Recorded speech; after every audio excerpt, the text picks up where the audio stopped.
Now to the power play over video games. Attorney General Michael Atkinson has used what he describes as a veto power over possible changes to classification laws. Video gamers say he has no right to enforce his views on the wider community. But child development experts say there is a link between violent games and violent behaviour. Leah McLennan reports. In Australia, video games are a $1.3 billion industry, and in Adelaide, Mark Limburg is one of thousands of people who loves playing them. But he says the state government is getting in the way of his enjoyment. I made the decision that I would stop gaming myself, and each hour that I would normally spend in a game, I'd spend trying to educate people about the issues itself, just so we can get to that first step of actually having rational discussion within the government about it. That discussion centres on a class of computer games that are at the heart of some serious political power play between the states and between gamers and South Australia's Attorney-General Michael Atkinson. It's all to do with R ratings and violent video games. Attorneys General years ago decided that there shouldn't be an R18 plus category for computer games because they were interactive and they had higher impact than film or cinema, that it was difficult to prevent children accessing computer games in the home. And so for those reasons it was decided that Australia didn't really need a R18 plus category for computer games.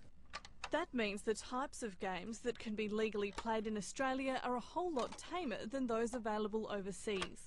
Australia's Attorneys General have agreed to review the ban on R-rated games, but without unanimous agreement, the law can't be changed. It's Michael Atkinson who's been using his veto powers, and he says he's doing it because there are links between violent games and violent acts.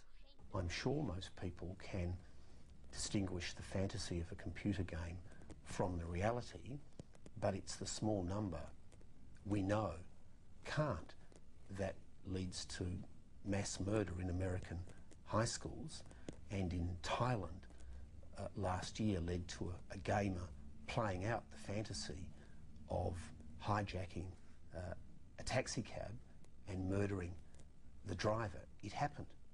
The idea that something shown to us and interactive with us is somehow more affecting of our youth than, say, for example, our own imaginations, which is what the whole play on a game and on movies is, certainly on literature, is insane. It's been proven again and again and again not to be the case.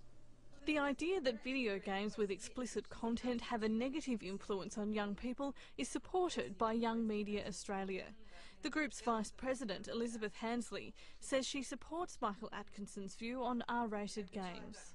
It can increase a person's tendency to be violent or to want to solve conflict with violence. Secondly, and perhaps most importantly, it can increase people's acceptance of violence and make them more tolerant of violence, so desensitise children to violence. And again, the interactive aspect of video games just heightens that effect. For the gamers, though, the issue is not just a game. They argue it's a question of personal freedoms and censorship. Ben Kilsby says it's also a question of creative development and Australia being part of a wider world.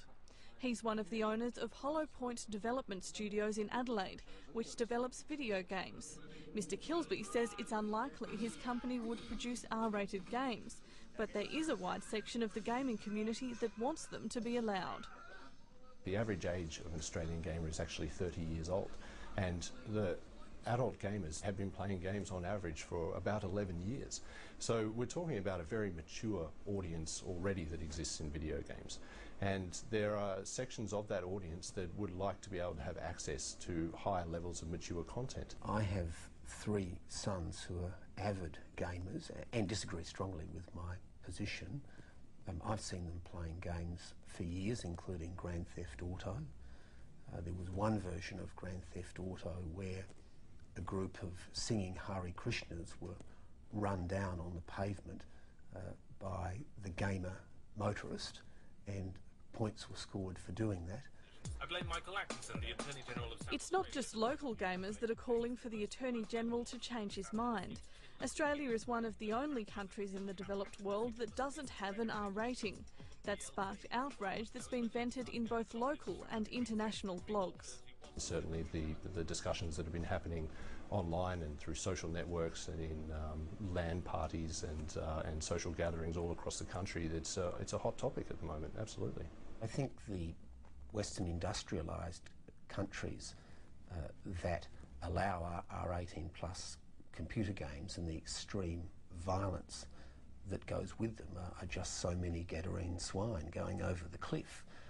And I'm pleased that Australia has a principled, sensible stand against this extreme violence. I'm happy for Australia to stand alone, and international gamers can laugh at us all they like. But many gamers say an R classification would actually protect most children from explicit content. Mark Limburg says international game developers are modifying their product for Australia, so they just scrape in with an MA rating. But if the R rating was available, those games would be illegal for children to buy, and parents would be more aware of the content. I would much rather see that game not be altered and placed within an R rating so that it can be managed correctly, rather than it being slightly watered down in one area, but still be a bit extreme, and then have the MA rating. So far, Michael Atkinson is the only Attorney-General to use his veto powers to stall the issue.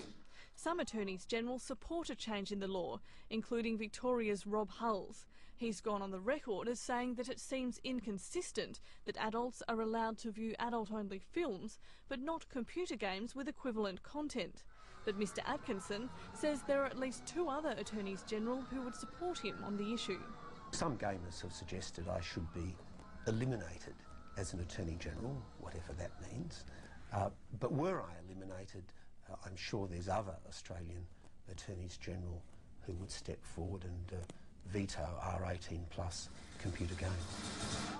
Gamers say Australia's gaming industry is trying to come of age, and without an R rating, it's unlikely to be on a level playing field with the rest of the world.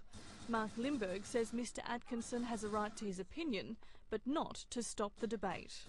South Australia was established based upon the principles of freedom and on democracy. This is the first place that women got the right to have a voice and a vote. It's the height of irony that one man's opinion is stopping that process in this state. The spring racing